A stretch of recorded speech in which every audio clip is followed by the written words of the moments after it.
जो चाहोगे सो पाओगे। नमस्ते है जी। आज ये कहानी आपकी आंखें खोल देगा और आपको असीम ज्ञान देगा, जिसका उपयोग बहुत कम लोग ही कर पाते हैं। जो चाहोगे सो पाओगे। एक साधु घाट किनारे अपना डेरा डाले हुए था। वह धुनी रमाकर दिन भर बैठा रहता और बीच बीच में ऊंची आवाज में चिल्लाता, जो चाहोगे सो पाओगे, जो चाहोगे सो पाओगे।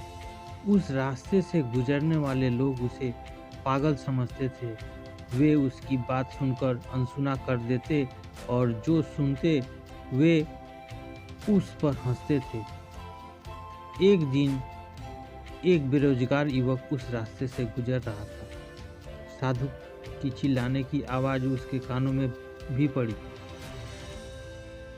जो चाहोगे सो पाओगे, जो चाहोगे सो पाओगे। ये वाक्य सुनकर वह युवक साधु के पास आ गया और उससे पूछने लगा, बाबा, आप बहुत देर से जो चाहोगे सो पाओगे चिल्ला रहे हो। क्या आप सच में मुझे वो दे सकते हो जो मैं पाना चाहता हूँ? साधु बोला, हाँ बेटा, लेकिन पहले तुम मुझे ये बताओ कि तुम पाना क्या चाहते हो। बाबा, मैं चाहता हूँ कि एक दिन मैं हीरो का बहुत बड़ा व्यापारी बनूं। क्या आप मेरी ये इच्छा पूरी कर सकते हैं?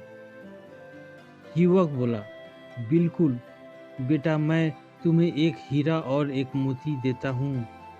उससे तुम जितने चाहे हीरे मोती बना लेना। साधु बोला। साधु की बात सुनकर युवक की आंखों में आशा की ज्योति चमक उठी।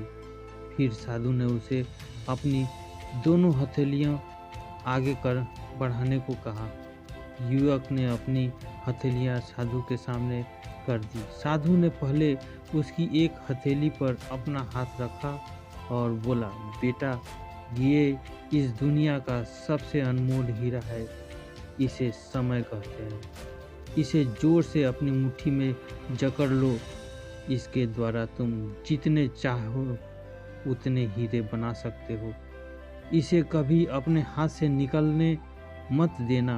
फिर साधु ने अपना दूसरा हाथ युवक के दूसरी हथेली पर रखकर कहा, बेटा, ये दुनिया का सबसे कीमती मोती है। इसे धैर्य कहते हैं। जब किसी कार्य में समय लगाने के बाद भी वांछित परिणाम प्राप्त ना हो तो इस धैर्य नामक मोती को धारण कर लेना। यदि यह मोती तुम्हारे पास है तो तुम दुनिया में जो चाहो वो हासिल कर सकते हो। युवक ने ध्यान से साधु की बात सुनी और उन्हें धन्यवाद कर वहां से चल पड़ा। उसे सफलता प्राप्ति के 2 गुरु मंत्र मिल गए थे। उसने निश्चय किया कि वह कभी अपना समय व्यर्थ नहीं गंवाएगा और सदा धैर्य से काम लेगा। कुछ समय बाद उसने हीरे के एक बड़े व्यापारी के यहाँ काम करना प्रारंभ किया। कुछ वर्षों तक वह दिन लगातार व्यवसाय का हर गुण सीखता रहा और एक दिन अपनी मेहनत और लगन से अपना सपना साकार करते हुए हीरे का बहुत बड़ा व्यापारी बना। कहानी की सीख यह है, लक्ष्य प्राप्ति के लिए सदा समय और धैर्य नाम के हीरे मोती अपने साथ रखें।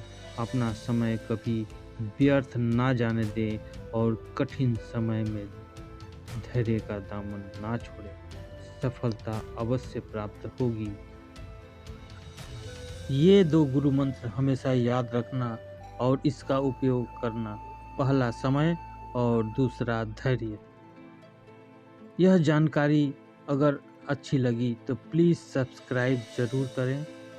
नमस्कार।